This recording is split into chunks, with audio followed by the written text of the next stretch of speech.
My dark, dangerous demeanor does devastating damage to delinquent dummies and atom that dissipated damage. Doubt me and diss me, that's the door you divide. Doubt and Driicky, it definitely leads to death in disguise. I distribute diversity, it disturbs the ditzy, distorts doctors, damn dudes, words dizzy. Dumb it down for my dogs, it's the drill, get dollars and dump on any dumb dude if his deal is drama. You digging my dame cause she dressed in designer? I drill it till she drowsy and drain her.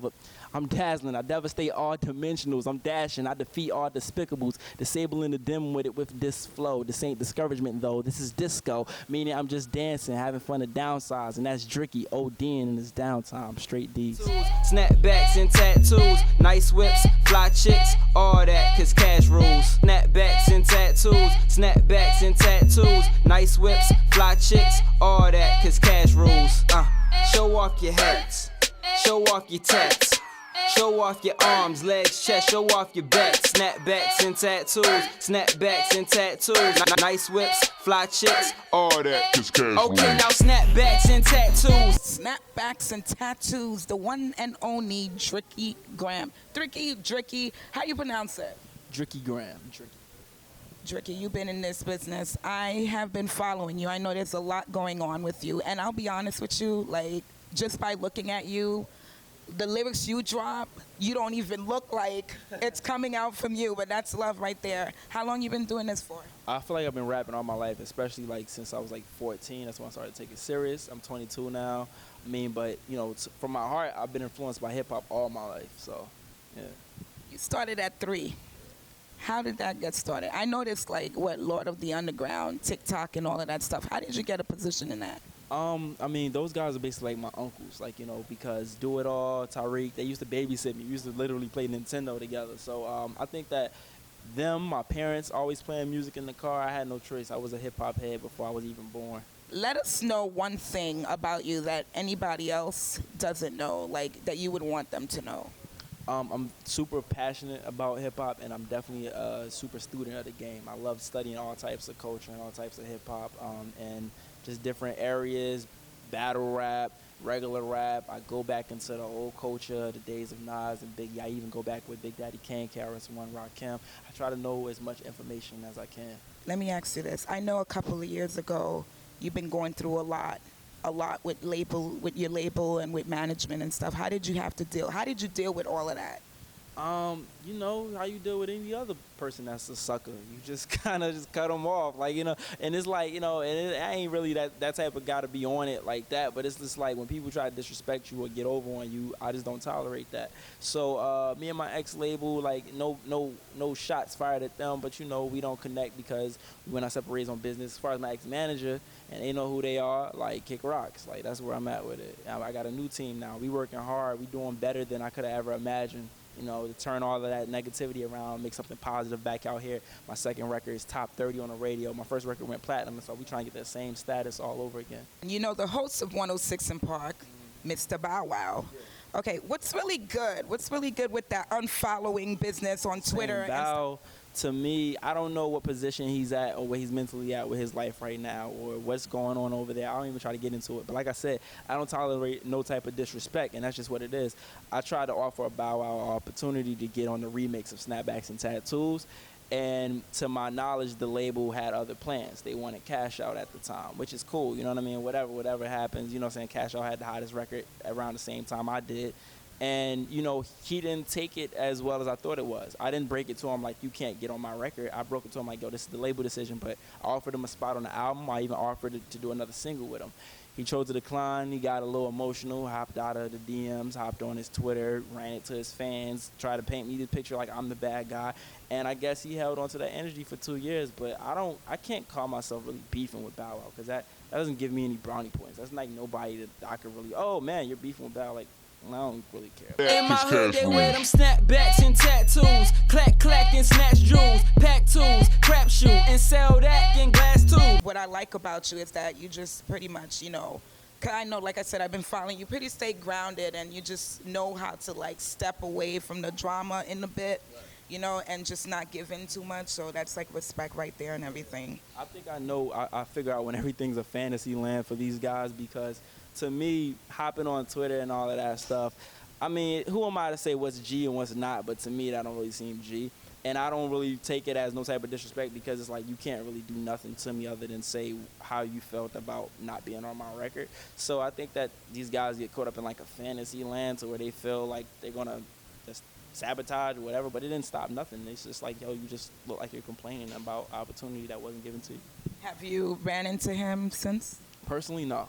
Nah, I mean, you know, and if that day happens, then we'll see what we can do about that situation, but no, I haven't. You have a song out with Sebastian. What's good with that? Man, that's my homie. Outside of music, that's my homie, and we actually linked up in New York, and I think that the We Up record was crazy for the ladies out here. It's definitely showing the growth of from snapbacks and tattoos, talking about more mature topics, showing love to the loyal women out here, you know what I'm saying? And that's where I'm at with it. I just want to be like showcasing my personality and what do I feel is music and what I feel like the people should know. I need somebody who will stand by my side, always right through the good times and the bad times. But now it's down, we were down, you and I, and we up, oh, and I'ma lay it down. And we up, girl, I'ma keep you underground. And we up, look at where we at now. Fuck what anybody say, you gon' always be around. I know what you want, girl. Your body language don't have to speak. Let's just say we had to evacuate the U.S. and we were allowed, or let's just say we'll use you, you were allowed to carry a backpack, just one backpack, and you can place anything you like to carry with you. What would it be?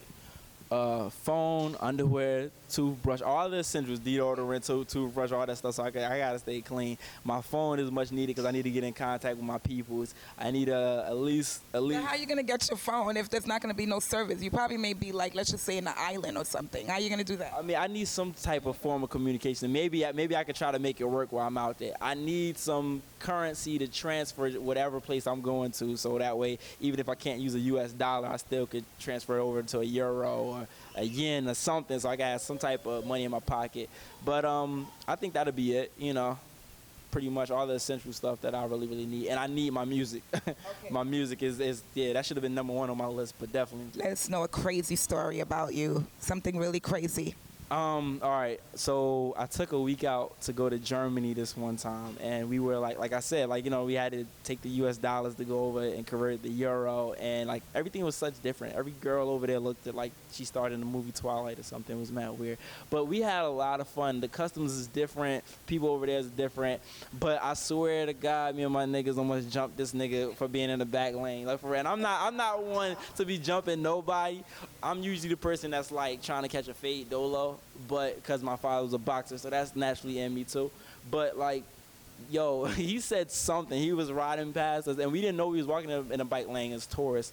He said something like, "Get the fuck out of the way," or something like that. We was like, whoa, homie, like, you know what I mean? So luckily he sped off because we was ready to clothesline dude. But usually I'm not trying to say I'm a violent person, but like I said, like disrespect isn't tolerated. So I think that was one of my craziest stories to and plus I'm in Germany. I was trying to enjoy my time. I don't really want to fight nobody, man. We try to make money. This is Gen TV. We're good in making music and nice stuff happen over here. In this industry, what is the biggest lesson you've learned? Don't be so trustworthy and don't be so naive to what things are going around you. Like, you know, be in control of your situation the entire time. Don't let others control what's going on. Anyone ever compared you to any well-known artist? Oh, yeah. I mean, everybody light-skinned gets compared to everybody light-skinned. Like, I get compared. I don't even sing, and it's like, yo, Chris Brown. And, of course, I've heard, you know, you get with Drake and Kurt Cobain. You get all type. Everybody that's light-skinned, they try to compare you to. But me, I'm just trying to be Driicky Graham. If you had to name one artist that you can compare, or I know you're probably going to say, no, I can't compare myself to anyone. But if you had one artist to choose that you can compare yourself, or that, let me make it easier, that you look up to, who would it be? That's easier. I think that for what I'm trying to bring to people and how much I study his music, I would say Hov. I would say Jay, because Jay has the bars but the commercial appeal at the same time to get you rocking in the clubs, to tell fellas how it is out here, to tell the ladies what he feel out of them. Whether it be good, bad, or in between, he expresses himself, and he does it so effortlessly, and he does it in such a lyrical yet down-to-earth manner, and I just want to be like that. What is your greatest fear in life and in the industry? My greatest fear is, I think that it would be failure.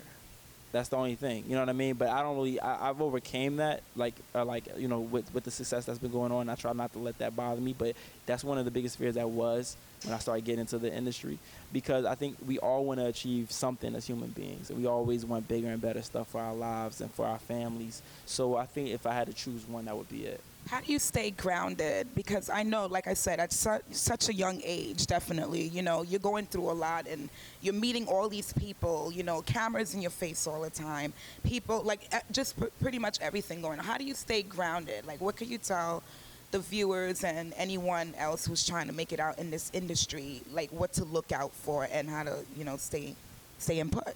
To me, I had to learn it the hard way, because I think I came across in the beginning as too humble. And what I mean by too humble is like when people try to take your kindness for a weakness. So now what I would have to say is like, be humble to those that deserve it.